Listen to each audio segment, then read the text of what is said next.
Hi guys, and welcome back to Mr. Moo's modelling channel.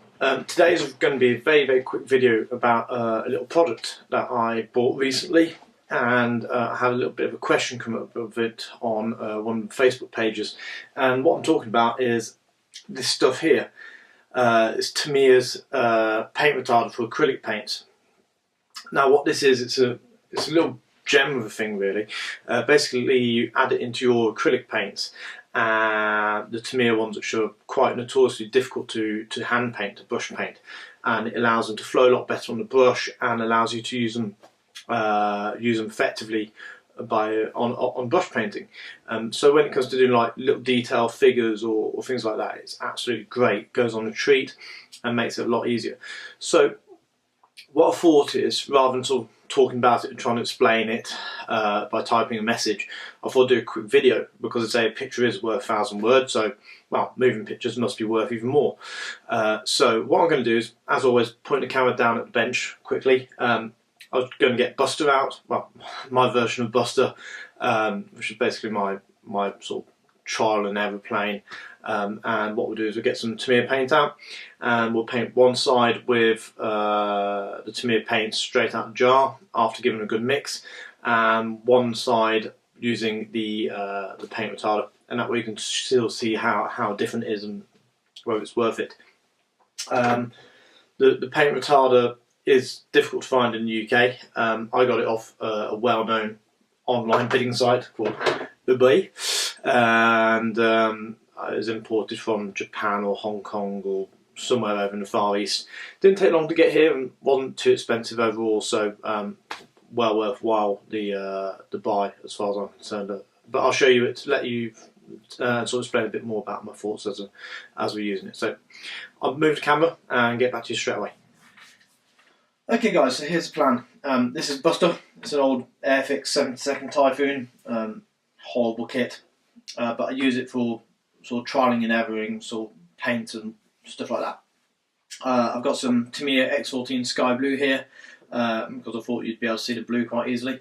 That has not had a stir in a long time, so it's separated in here. So the first thing I'm going to do is give it a whiz with this little handy Master Tools paint stirrer. Homemade paint guard, so it doesn't go splashing all over the place. Basically a bit of toilet roll. We'll give this a good mix for a few seconds, because it was well and truly separated. So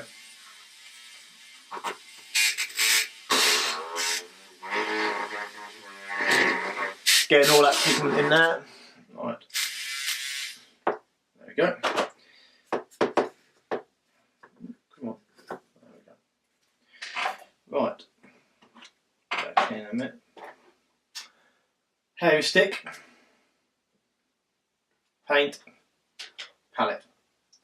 So we all know that this is quite difficult to paint, so let's just do a bit along this fuselage here.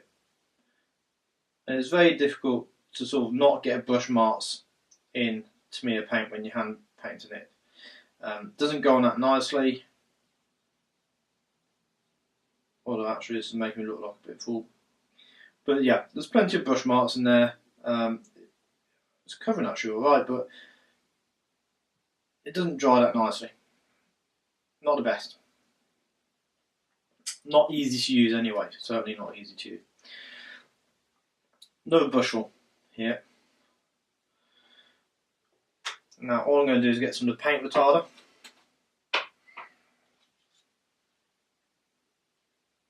And literally one drop, that is it. That's all it needs. Maybe a little bit more. So this acts as a thinner, but also it slows it right down, and it changes sort of like the properties of the paint. Makes it a lot more easy to use and makes it easy to self-level. So if I follow along here, then start to see that actually this paints on relatively easily. A lot easier than the other side. It's not drying as quick, and it will start to self-level really. Now, I'm not the world's best brush painter by any stretch of the imagination, I actually prefer using enamels to brush paint because that's slower drying time. But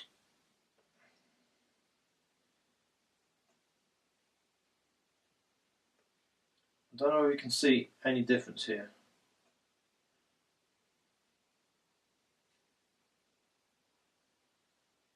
Okay.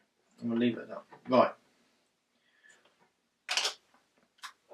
So I don't know how well you can see this on the camera, but I'll try and catch some light. Here, the bit which didn't have any retarder in it is pretty much already dry, and there are brush marks in it, no ways about it. At the back here, it's still quite glossy and take a lot more time to dry, a lot more time to go off. So what we'll do is we'll give that a couple of minutes, try and keeping it sort of steady so it doesn't run, because that's the one slight problem with this. It tends to sort of almost want to run, shall we say. Might as well just use it up, no point keeping it.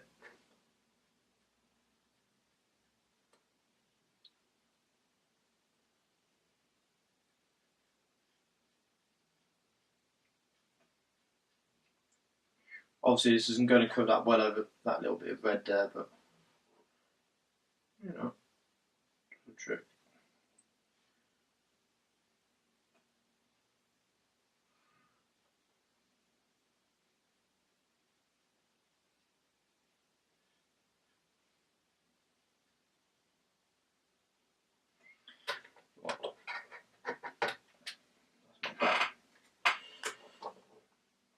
We'll bottle this up. There we go. Right. What I'm going to do is let it dry. I'll get some photos, put those in a slideshow, and then spin the camera around to give you my sort of final thoughts on it. So here are the photos I've taken. You can quite happily see on the left where it's been used with the Tamiya Paint Retarder, and on the right without. We get a nice glossy effect on the left, on the right not so glossy, despite the fact it's a gloss paint. And here you can see there's brush marks here and it hasn't self-leveled, whereas here you can see there's hardly any brush marks and it's nice and self-leveled and glossy. So guys, there you have it. That's a real quick video, just a little quick review of this excellent Tamiya Paint Retarder. I mean, you can see here how glossy the one is which has got the paint retarder, and the one which hasn't is all sort of dry and matte, and that's already sort of dried off. That glossy one is still wet to the touch at the minute, so it takes a long time to dry compared to the Tamiya acrylics without the paint retarder. Also works quite well with Guns acrylics, the Mr. Hobby Aqueous. These things here, so that's quite useful. As I say, it's great if you've just got a little bit of something which needs brush painting quickly, like a pilot, a cockpit, something like that, and you don't have to battle with those brush marks and get it on. So I'd highly recommend it. Go and have a look online. You can find it at, say, eBay, Amazon, things like that.